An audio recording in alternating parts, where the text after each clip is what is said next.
تو یہ پھر سے میں اپنے لوگوں کو کہتا ہوں، میرے اور نوجوانوں کو خاص طور پہ، کہ ہم نمازیں پڑھتے ہیں، ہمیں یہ نہیں پتا کہ نماز میں ہم مانگتے کیا ہیں. ہمیں کتنے لوگوں کو میں نماز پڑھتے دیکھا ہے، لیکن ان کو یہی نہیں پتا کہ نماز میں آپ مانگتے ہی ایک چیز ہے کہ اللہ ہمیں سیدھے راستے پہ لگا، ان کے راستے پہ جن کو تو نے نعمتیں بخشی. تو وہ کس کو اللہ نے سب سے زیادہ، جو ان کے حبیب تھے، نعمتیں بخشی، وہ ہمارے نبی صلی اللہ علیہ وسلم تھے. تو اصل میں نماز میں ہم ان کا راستہ مانگتے ہیں. یہ بڑا امپورٹنٹ ہے سمجھنا. ہم ایک راستہ مانگتے ہیں. ہم یہ نہیں نماز میں پڑھتے کہ اللہ ان کی منزل پہ پہنچا دے. کون ان کی منزل پہ پہنچ سکتا ہے؟ لیکن ہم ان کے راستے پہ چلنا چاہتے ہیں. اور وہ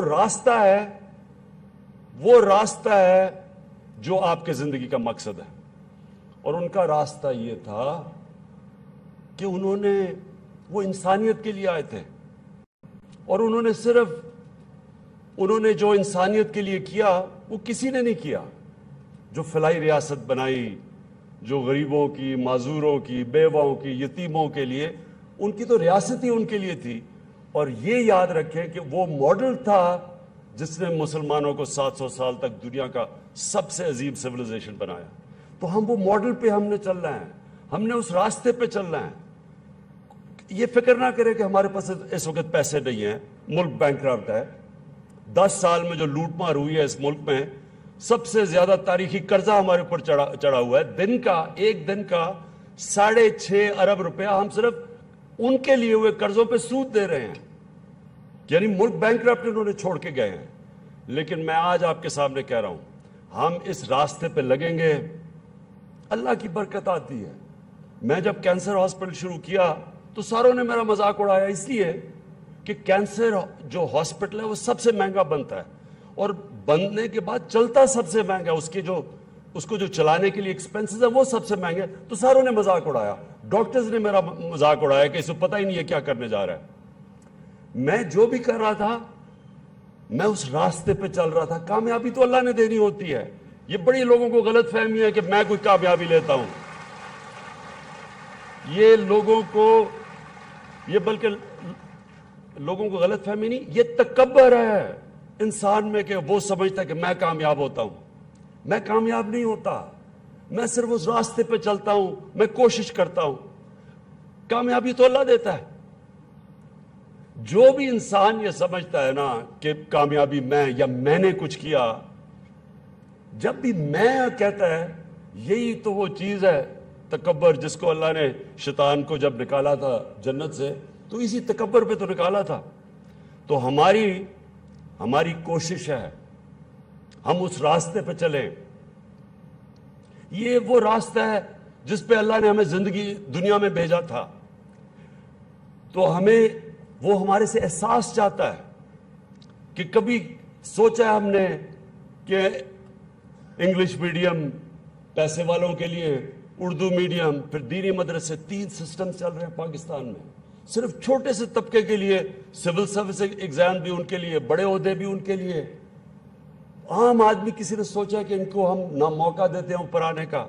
ایجوکیشن سسٹم ہماری قوم میں لوگوں کو نیچے رکھتا ہے. بیسٹ ٹیلنٹ ہمارا اوپر نہیں آ سکتا. ہمارے ہاسپٹل چلے جائیں، یہ پہلی دفعہ ہم کوشش کر رہے ہیں کہ کے پی میں سرکاری ہسپتالوں کو وہ مینجمنٹ سسٹم لے کے آئے جس میں بڑی رکاوٹیں آئیں ہر جگہ. اچھا، چینج جو ہوتا ہے نا، چینج کے سامنے سب سے بڑی رکاوٹ ہوتی ہے وہ چھوٹا سا طاقتور مفاد پرست ٹولہ جو ایک سسٹم سے فائدہ اٹھا رہا ہوتا ہے. وہ چینج نہیں آنے دیتا کیونکہ وہ فائدہ اٹھا رہا ہے اس سے. وہ ہر قسم کی رکاوٹیں پیش کرتا ہے. تو ریفارمز جب آپ اصلاحات کرتے ہیں، ریفارمز کرتے ہیں، تو راستے میں ایک چیز آ جاتی ہے رکاوٹ، وہ لوگ جو ایک پرانے سسٹم سے فائدہ اٹھا رہے ہیں. تو آج کیا، پہلے دن سے جب سے ہماری گورنمنٹ بنی ہے، وہ کون لوگ ہیں جنہوں نے پہلے دن سے شور مچا دیا کہ جی گورنمنٹ فیل ہو گئی؟ ابھی تو گورنمنٹ پہلا دن پارلیمنٹ میں تھا، انہوں نے کہا جی فیل ہو گئی. یہ وہ لوگ ہیں جو ایک پرانے نظام سے فائدہ اٹھا کے اربوں پتی بن چکے ہیں. ان کے بچے اربوں پتی بن چکے ہیں. پیسہ ان کا باہر چلا گیا ہے. جب پیسہ باہر جاتا ہے ڈالرز لے کے، تو روپے کو یہ نقصان پہنچاتے ہیں، روپیہ کمزور ہو جاتا ہے، اور جب یہاں روپیہ گرتا ہے تو یہاں مہنگائی آتی ہے، کیونکہ چیزیں جو امپورٹ ہوتی ہے سب کچھ مہنگی ہو جاتی ہیں۔ لیکن ان کا پیسہ جن کا باہر پڑا ہوتا ہے، ان کے پیسے دولت میں اور اضافہ ہو جاتا ہے، ان کا انٹرسٹ اور پاکستان کا انٹرسٹ ساتھ ساتھ نہیں ہے۔ یہ جو ہر روز ٹی وی پہ دیکھیں وہی شکلیں بیٹھ کے، 10 سال میں آپ نے ملک کا قرضہ 6 ٹریلین سے 30 ٹریلین پہ پہنچا دیا ہے، اور آج تنقید 7-8 مہینے کی پارٹی کے اوپر کر رہے کہ جی فیل ہو گئی۔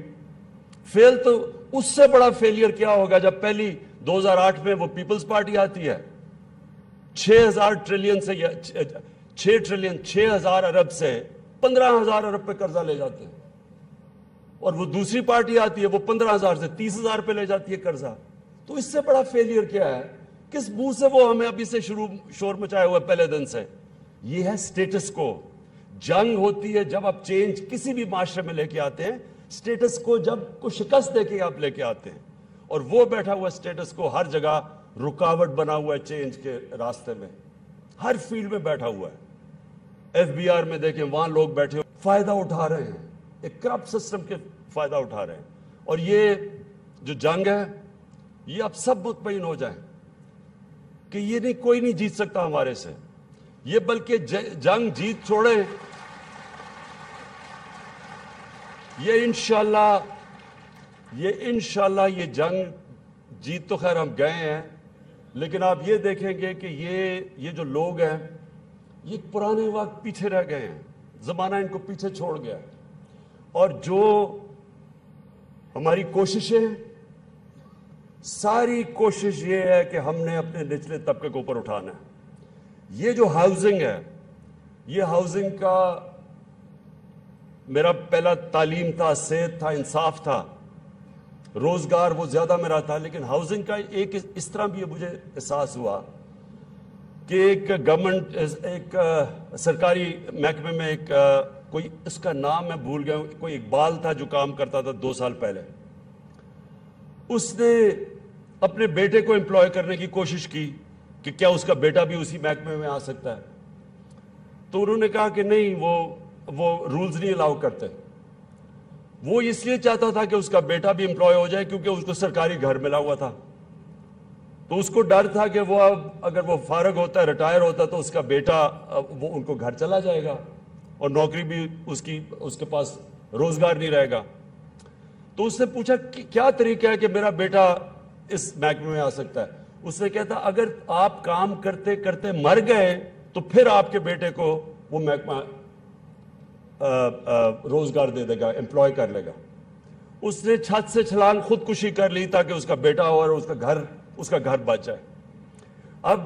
تب میں نے سوچا کہ یہ کتنا لوگوں کے لیے، تنخواہ دار لوگوں کے لیے مشکل چیز ہے کہ ان کے پاس تو کبھی کیش آئے گا ہی نہیں گھر بنانے کے لیے، تو کتنے وہ مشکلوں سے گزرتے ہیں، سوچتے ہوں گے کہ سر پہ چھت نہیں ہے۔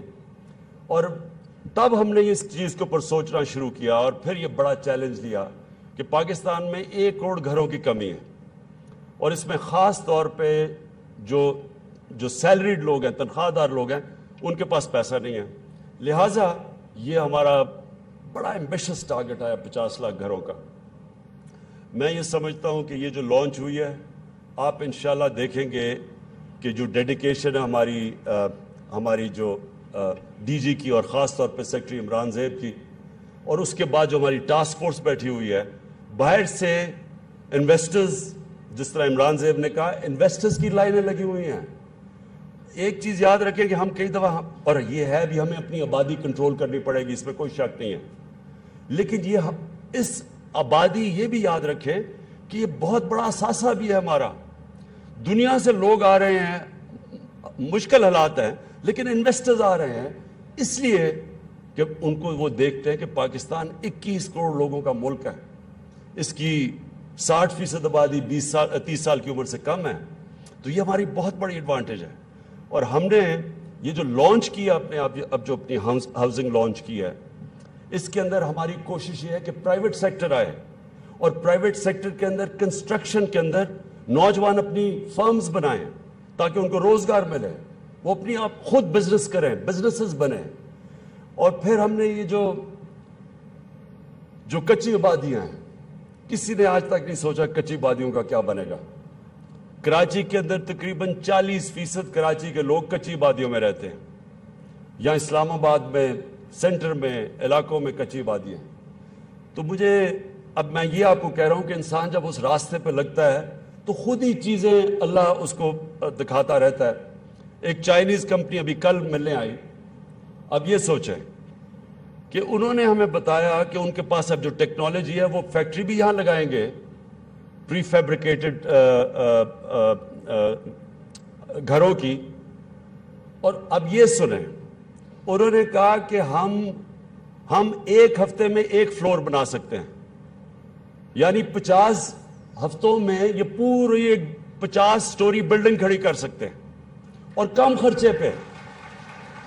تو اگر یہ اب سوچیں کہ ہماری کچی آبادیاں ہیں، اب کچی آبادی کے اندر ہم کیا کریں گے کہ ایک زمین دیں گے، سارے ان لوگوں کے لیے اوپر فلیٹس بنا دیں گے، جس میں یہ ان کو زیادہ دیر ڈسلوج بھی نہیں ہوئیں گے، کیونکہ اتنی جلدی ایک فلور ایک ہفتے میں تو ایک فلور بن جائے گا، تو ان کے لیے بھی آسان ہوگا، جلدی سے وہ شفٹ بھی ہو جائیں گے ادھر، اور ساتھ اس کے کمرشل سینٹر بھی کھڑا ہو جائے گا تاکہ اکنامک ایکٹیویٹی بڑھ جائے۔ تو یہ ماڈل ہم ساری جگہ لا سکتے ہیں۔ وہ بیچارے جو لوگ رہتے ہیں کچی آبادیوں میں، نہ ان کے پاس کوئی فیسلٹیز نہ امینٹیز، وہ ایک دم اس سے فائدہ اٹھا سکتے ہیں، اور یہ کنورٹ ہو جائیں گی ہمارے سارے شہر کے اندر جو کچی آبادی ہے۔ اور مجھے یہ بھی خوشی ہے کہ ہم یہ جو اسد عمر نے بات کی کہ ہم یہ جو مائکرو کریڈٹ دے رہے ہیں، قرضے دے رہے ہیں سود کے بغیر، 5 ارب روپیہ گورنمنٹ نے ایلوکیٹ کیا کہ ہم نیچے مائکرو کریڈٹ دیں گے لوگوں کو کہ وہ اپنے گھر بنا سکیں، جو بالکل غریب طبقہ ہے اس کے لیے بھی ہم نے پوری پروویژن دی ہے۔ لیکن جو سرکاری نوکر ہیں ان کے لیے بڑا آسان ہوگا۔ ابھی 25,000 فلیٹ ہم پنڈی اور اسلام آباد میں بنا رہے ہیں، جس طرح ابھی اناؤنس کیا۔ 1 لاکھ انشاءاللہ فلیٹس ہم بلوچستان میں بنا رہے ہیں، جو میں جا کے اناؤنس کروں گا۔ 6,000 آزاد کشمیر میں، اور ایک پرائیویٹ انویسٹر اس نے خود آ کے کہا کہ میں زمین دے رہا ہوں، اور اس کے اوپر انشاءاللہ 14,000 ہم فلیٹس بنا کے دے رہے ہیں۔ میں آخر میں اپنی قوم سے صرف یہ کہنا چاہتا ہوں کہ ایک چیز یاد رکھیں، جب ایک سٹرگل میں ہوتے ہیں لوگ، سٹرگل جو ہوتی ہے نا، سٹرگل کبھی بھی سیدھی لائن میں نہیں ہوتی، سٹرگل ہمیشہ اونچ نیچ ہوتی ہے۔ سٹرگل میں مشکل وقت آتے ہیں، پھر انسان لڑتا ہے، پھر اوپر چلا جاتا ہے۔ میں اپنی قوم کو صرف ایک چیز کہنا چاہتا ہوں، کبھی گھبرانا نہیں ہے آپ نے۔